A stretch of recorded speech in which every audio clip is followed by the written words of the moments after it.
All right, man, let's talk about MasterChef Junior. Yes. Because I think folks, maybe they haven't followed MasterChef, and now by MasterChef, what's coming? What are we going to see? So it's the search for the best amateur home cook that happens to be between the ages of 8 and 13. So you have kids that are from the new generation. They were born into the world of texting and Food Network and TV and seeing all these chefs do their thing, and they're as excited about food as I was about baseball or other things growing up. Have you been amazed at the talent?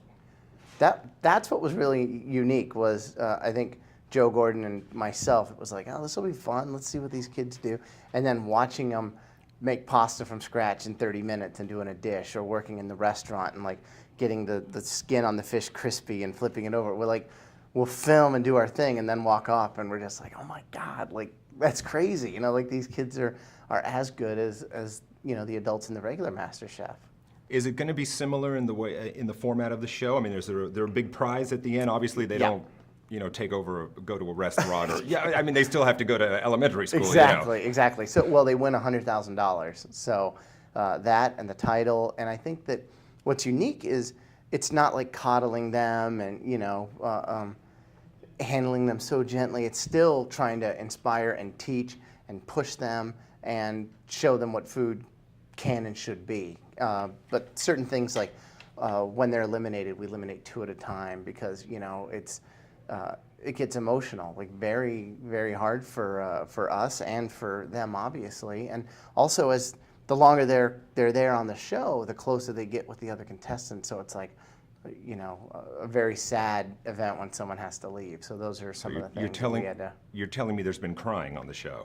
There is some crying. There's some tears shed. Not because of being yelled at. Right. No, you're a cream puff. Who would yell at these kids? Exactly. So have you, does it work like challenges and, hey, this week it's this and yeah, it's the same kind of okay. things. We have mystery boxes, eliminations, and they take over a restaurant. There's all kinds of things. And again, it's so cool to see kids that are really innocent that might not know the difference between right or wrong in the food world. So they're putting crazy stuff together, or they're doing things that they've seen, but putting their own spin on it. And you have the cool kid, you have the quiet person. It reminded me a lot of being back in school. Like you can kind of see like who would be in what little clique and where they'd be sitting in the lunchroom. Well, let me ask you really quickly about social media, because you're active on Twitter, and whenever I do the MasterChef, or I have covered MasterChef in the past, I'll do my report in the morning, and we'll always say, hey, tweet with me tonight.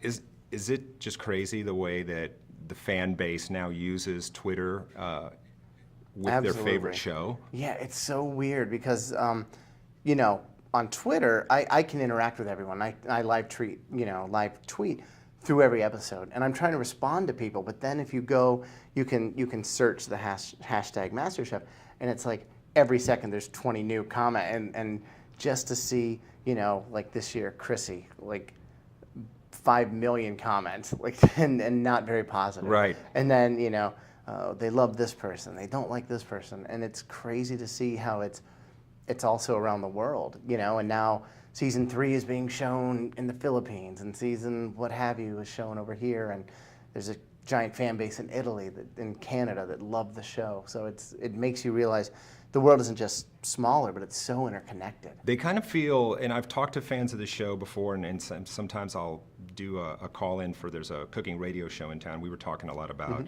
MasterChef this year, and we've had Houston contestants do really well on Hell's Kitchen and MasterChef.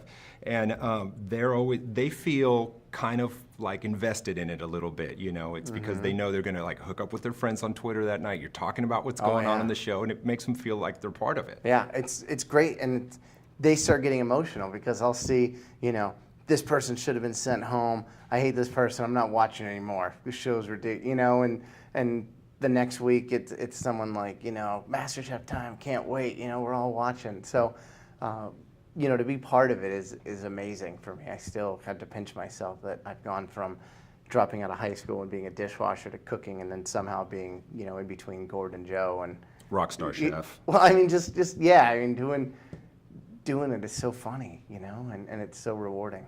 All right, last question. I know we're short on time here. When are you going to come open a restaurant in Houston?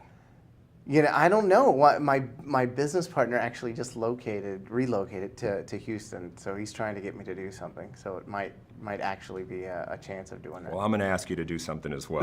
We need some of your flavor in that town. It's a great food That's town. what he's saying. It's a great food town, but you know, try to do something new in there would be really cool. All right. Awesome. Best of luck with Thank you, MasterChef sir. Junior. Appreciate Great it. to see you, man. You too, buddy. It could take a young 12 or 13-year-old cook and catapult them into something that's really significant. This is delicious. What I love most about Junior MasterChef is the talent that we are unearthing. There are pastry chefs twice as old as you wishing they could cook as good as you. Thank you. And we have these amazing kids that I think we're going to transform into big stars. Wow. If that's a sign of what's to come, we are in for a treat.